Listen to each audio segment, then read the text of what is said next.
I almost got confused in creating a counter argument. Have you heard, and you can comment below, and by the way, hit the like button. That does help with the algorithm. Have you heard the argument that overturning Roe v. Wade is about white supremacy? And of course you have, because they argue that everything is white supremacy, but specifically that overturning Roe v. Wade is racist. And they're calling the decision, of course, the Dobbs case racist. So it defies reason to the point where you can get turned around in trying to, they make their illogical offer. And here's my counter offer. Then you go, wait, hold on a second. Wait, what was the offer? It doesn't make any sense. So let me just set it up. Ayanna Pressley, along with Ilhan Omar, Cori Bush, wrote a letter to Biden demanding that he do everything in his power to ensure black women can receive abortions, because that's the sign of people who are not racist. I know. That's why I say this is tough to follow. Go with me here, okay? Go with me, and I'm going to circle back around, and it'll all make sense. It's not going to make sense when I set it up with the arguments directly from the left. All references available at loudwithcrowder.com. Here is a clip that was circulating yesterday as though it was a real checkmate. Only these people, they weren't even playing checkers. They were playing Uno. Banning abortion. Here's a claim that they're making with this video, that banning abortion is white supremacy so that more white babies are born and they'll maintain the birth rates. This is real. This was the top 5 trend on Twitter yesterday. And right now, white people are really frightened. If you don't understand the destruction of Planned Parenthood offices, and you don't understand the wall that we're going to build on the southern border of the United States, you haven't read the book, The Birth Dearth by Ben Wattenberg. Ben Wattenberg was a brilliant Jewish man who was a member of the American Enterprise Institute. And he wrote a book, the first paragraph of which says, the main problem confronting the United States today is there aren't enough white babies being born in this country. He was an advisor to presidents of the United States. He wrote the book in 1987. He says if we don't change this and change it rapidly, white people will lose their numerical majority in this country, and this will no longer be a white man's land. Now, I'm not misrepresenting this. I'm telling you almost exactly what he says. He says there are 3 things we can do to solve this. Number 1, we could pay women to have babies, as they have been doing in Western European nations for years. Then he says, and these are his words, not mine, unfortunately, we would have to pay women of all colors to have babies, so we don't want to do that.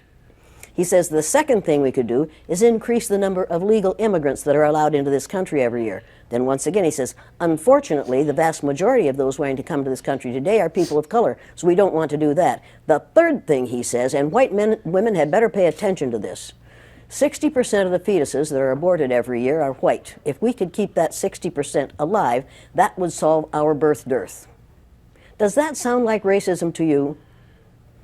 And if it doesn't, I want to know why it doesn't. Okay, let me explain to you exactly why it doesn't. Let me hit you with the truth here, and let me go with this. This is important.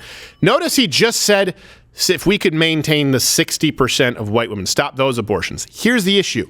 Always, across the board, going back to the founder, Margaret Sanger, and in practice today, statistically undeniable, they never want to stop black abortions. In other words, you can say it's white supremacy because he wanted to stop white abortions, but he didn't want to stop black abortions. You guys, meaning the left, you still fulfill half of that, in that you encourage more black abortions. You're not stopping white abortions, but you understand that black women they have abortions committed against them. Let's use that term. They perform abortions. They have abortions performed on them at 4 times the rate of white women. Let me give you a stat that'll shock you. About 40% of black babies are aborted. That means that a baby in a womb, a black baby in a womb, has almost as much of a chance of being born as they do of being aborted. It's pretty close to a 50-50 shot, 60-40 shot. Those aren't odds that you would like to take if your life depended on it. By the way, in certain municipalities where they have aggressive pro-abortion campaigns, like New York, more black babies are actually aborted than even born. Yeah. New York accounts for about 10% or so of all the abortions as well. Yes. And by the way, more black babies will be born if abortions are restricted or they're banned, just to be clear. Yeah. And proportionally, they would probably grow as a part of the population at a faster rate than white people because often black women have more babies. So in other words, we're the ones being consistent saying, how about no abortions across the board? The left is saying more abortions for black people. And they're trying to make it sound like it's white supremacy because some guy said if we could only ban abortion for white people. Well, he didn't want to ban abortion for black people. You know who else didn't? The founder of Planned Parenthood, Margaret Sanger. I know you're trying to create some distance. No. We're going to bring her right back in here. Let's read some quotes. We should hire 3 or 4 colored ministers, preferably with social service backgrounds and with engaging personalities. We don't want the word to get out that we want to exterminate the Negro population. And the minister is the man who can straighten out that idea if it ever occurs to any of their more rebellious members. Margaret Sanger was a eugenicist. Let's be clear. You can read quotes. You can take quotes out of context. You can also try and take some examples of racists who have policies on abortion. But you have to go, just like I say with Islam, to Muhammad. The founder of the feast, Planned Parenthood, Margaret Sanger, she was a racist. She didn't just want to set up abortion clinics in poor areas, not poor white areas to the same degree as black areas, period. Yeah. So there's been one group that has been consistent, by the way, and it's the same group who were furious, just as they are today, when the slaves were freed. Across the board. I have no idea how you can make the argument that this is a white supremacist racist thing. First of all, Clarence Thomas, the first person that they're pissed off at right now is a black man. I know he has a white wife, and that's, really taboo. I guess you guys are living in the 80s still. But there's no way you can look at this and say that the black community is not overrepresented in abortions. We gave you that stat, too. I think they're 2 or 3 times more likely per 1,000 women to have had abortions in each one of those categories. It's 2 or 3 times more likely that a black woman, has had an abortion. They account for a much smaller They get abortions at 4 times the rate. They get at 4 times the rate, but just per 1,000 women. Like if you look at it versus white and Hispanic and non-Hispanic, they absolutely are overrepresented in this. How can you not look at this and say, what the hell is going on? I don't want white babies being aborted. I don't want black babies being aborted. How about that? I just don't want to tell a community of women right now, if they're 4 times more likely, what are we telling the community to make that happen? What are we saying to them that says, hey, there are no consequences, go do this, right? Margaret Sanger, this is her dream scenario, right? That everything that's being put on these women in this community, and trust me, I'm saying it's being put on them because they're being lied to daily. Just like to say, go, have sex as much as you want, no consequences whatsoever. We will keep this from being a problem for you. And by the way, it's the abortion equivalent of Lyndon Johnson's dream scenario with the Model Cities program. It's great. We can keep black people in poverty. We can keep them in certain areas of the city so they won't bother other white people, and we'll keep them on the government dole. We'll call it public housing. Yeah. We'll call them social projects. We'll call this reproductive rights for black women. So you look at their policies as, hey, black women, stay reliant upon the government, be a baby mama because we're actually going to discourage getting married and having a man in a house, and get abortions. That's what they have said. You need abortions. You need public housing. By the way, you don't need an ID. Isn't that racist? And at a certain point now, there are enough black people going, I don't think it's racist to have to need ID. Yeah. I don't want to live in public housing anymore. Kind of like Muhammad Ali, when they asked, why did you move out of I think it was Chicago? He said, at a certain point, he said, to get away from black people. That's what he said. Yeah. He said to get away from the black neighborhoods at that point because there wasn't any help in it. By the way, Muhammad Ali, no one talks about the fact that he endorsed Ronald Reagan and campaigned for Orrin Hatch. We'll do a segment on that maybe when we go on break here this July. By the way, share the show if you are watching right now. And I wanted to close here with a thought, because there is a lot of rhetoric going on about fight like hell. You hear that a lot. You hear fight, the term. They tried to make that out to be a term of violence when used figuratively. You can buy the Fight Like Hell shirt at CrowderShop.com. But we hear the term a lot, and I just heard it recently with a good friend of mine who knew someone had cancer, knows someone has cancer, and said, this person's a fighter. And we use that term a lot. And I think it's important that we define what it is, right? We hear the term like, she's a fighter, he's a fighter. Well, first off, let's separate it, right, the term. What does it mean? And how can you be a fighter? How I define it, and I'd love to hear if you agree with this or disagree, but let's separate a professional fighter for a second, right? That's a term. We mean this as an analogy when we're saying this person's a fighter. They're a fighter in general in life. But still, there is some applicability there. So fighters, professional fighters, they win and they lose. Muhammad Ali lost. Would anyone ever say he wasn't a fighter? Of course, Georges St. Pierre lost. Was he not a fighter? Of course we wouldn't say that. Of course they were. So when people say, he's a fighter, right? That's the best chance we've got. He's a fighter. Oh, she's a fighter. Oh, this person fights like hell. Well, what does it mean? It doesn't mean that you win all of them, as we said, with professional fighters. What does it mean to be a fighter? It really boils down to something pretty simple. It starts with one simple word, and it's one that's often vilified. No. Someone who's willing to consistently say, no. That's the start of every fight. They often say, oh, Republicans are the party of no, conservatives are the party of no. You're right.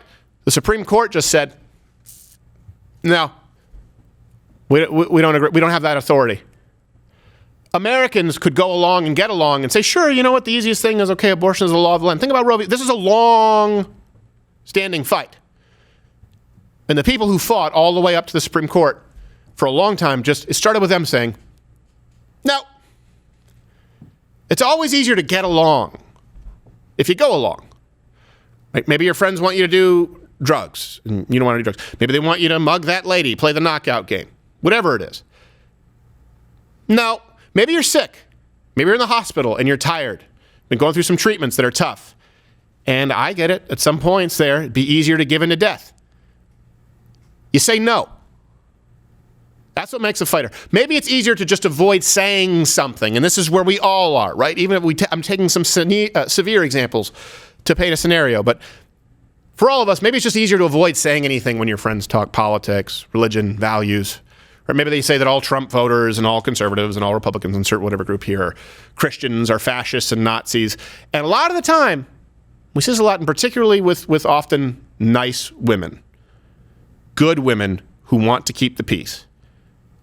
Your friends will say all these things, and instead of just, well, maybe, you say, no. That's what it is. A fight starts with no. Any physical fight that you've ever seen between two guys started with one saying yes and one saying no, effectively.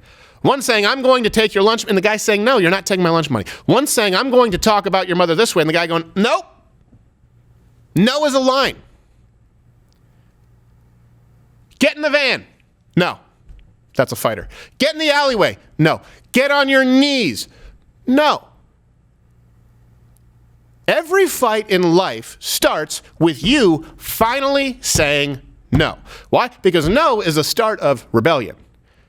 No is the start of stating publicly, emphatically putting your stamp on where you stand. No, I won't do that. No, I won't shut up. No, that's wrong.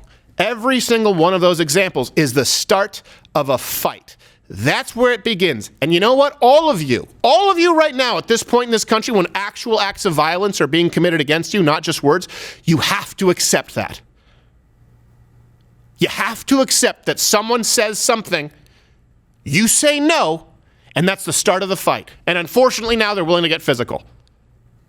You say no and let the cards fall where they may. You'll win some, you'll lose some. Some people win more than they lose. Doesn't matter. There are fighters with losing records. They're still fighters. You've got to decide if that's what you are. But if you start with no, and you stick with it, and you keep saying no, and you keep sticking with it, win, lose, or draw, guess what? You're a fighter. That's the term. We always say, he's a fighter. There you go. That's it. It's no for long enough. No, I don't care what your record is. If it's 0-25, you showed up. And enough no's, enough fights, enough rebelling once others have given up, and you're still standing, eventually, you're going to earn yourself some wins. But either way, you have earned the right to call yourself a fighter. Keep saying no, fight like hell, never stop. It's that simple. Watch Louder with Crowder live, Monday through Thursday, 10 a.m. Eastern.